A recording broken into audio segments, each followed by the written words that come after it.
it's Lee from Magnetic North Magnet Fishing, and today's adventure is going to be back onto an old bottle tip as it's a bit too high on the rivers and waterways to do any magnet fishing today. So good morning, good afternoon and good evening to everybody who's watching, and don't forget to like and subscribe to the channel, and comments are always welcome. I'll be back with you very soon. We'll be trying the chest rig again today.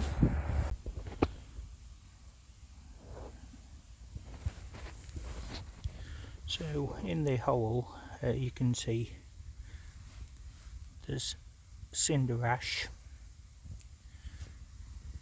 normal soil and burnt ash down there, and there is bits of pottery in there. So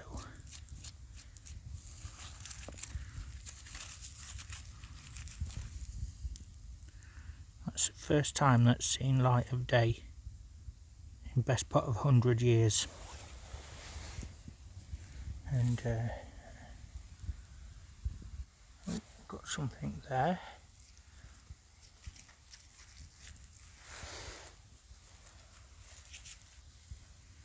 Little doll's house spoon.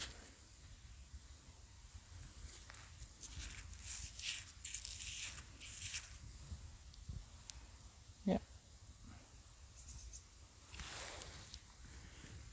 And ooh.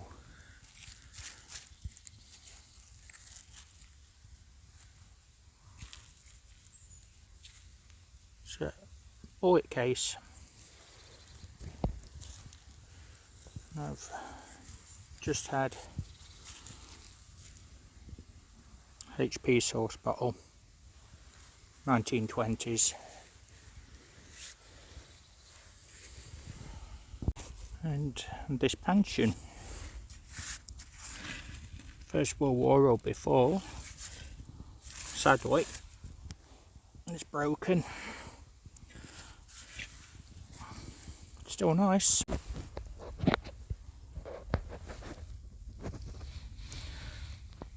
When you see that colour, it's never been dug before, so that'll be where there'll be bits in there. See, it's different to the rest. So out of this bit, just add that bottle.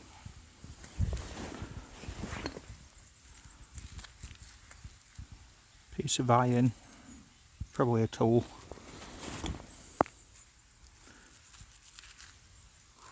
Pocket knife. Iron pulley wheel. Small bottle, nice aqua colour. Top of a bottle in copper. A brass doorbell. And down there, there's a bottle sticking out. So that there, all this is just slid from the top. That's what they call caving. It's still coming down, so you've got to be careful. And it is raining, so I'm going to pack up.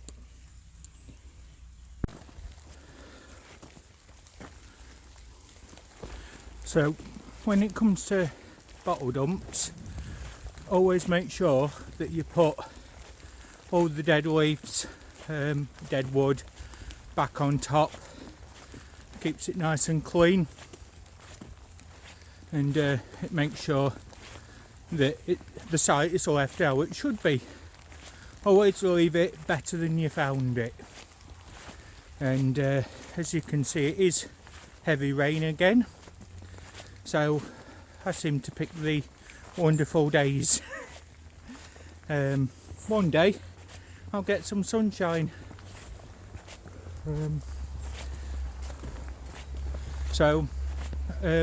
Sides of hills, they was often good tipping places as well. Woodland on the sides and corners of fields or in the centre of a field. The trees have been left for a reason. That also shows could be a potential tip or former tip there. Also in industrial areas you'd have areas where things were as well. Building sites, if you've got permission on those, they can always be worth a look at. Not always, most often not going to produce anything, but if they're redeveloping a site and they're happy for you to have a look, then at least you're preserving history as well. Because sadly, when that building site has been built, nobody will ever get those items again. Most will be smashed up or buried under concrete, which will probably stay there until the items eventually break, disintegrate, or just never get found ever again. Another site that is always worth a look at is filled in ponds. They always produce, not always rubbish and not always debris, but ponds were filled in for a purpose. And often you could put landfill and waste into there to fill them up. On farms, former boggy ground was often used, and that would be to ensure that the land had drainage as well as filling in a waste area. So as you can see, the weather has dropped in. It's getting worse, visibility is getting much less, and it's just not safe to be out on a site like that today. So I'm going to give it another try another day. So as you can see, there is a dense fog starting to build up.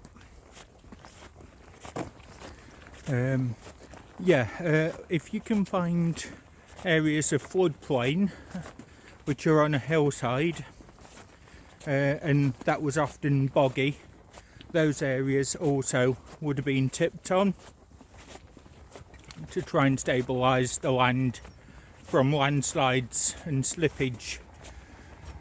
Old colliery areas, loads and loads of people working. There was always stuff near those. Old quarries, again, some of those would have had a tip nearby in an old area that had become disused. And if you're in the city, you've got to look for old maps of the area and look for where ponds used to be, the former industrial areas, old hospital sites. Again, look for the hillsides that they could still have stuff on them. Rivers, shallow streams, becks, often things like that, they always have things in. So if you're coastal and you want to find potential bottle dump, worn sea glass on the beaches, because that could indicate that back in the days of tipping, they used to take stuff out on boats and tip it into the sea to form sandbars. That in turn helped with coastal erosion defences. Also look on beaches for bottles, jars, metalware sticking out of the sides of cliff faces, because that could be a dump that's now eroding into the waterway of the sea. Other places to look are on canal sides where there's been dredging and river dredging. Where that silt and debris gets dumped, you often find bits of bottles and that sticking out as well.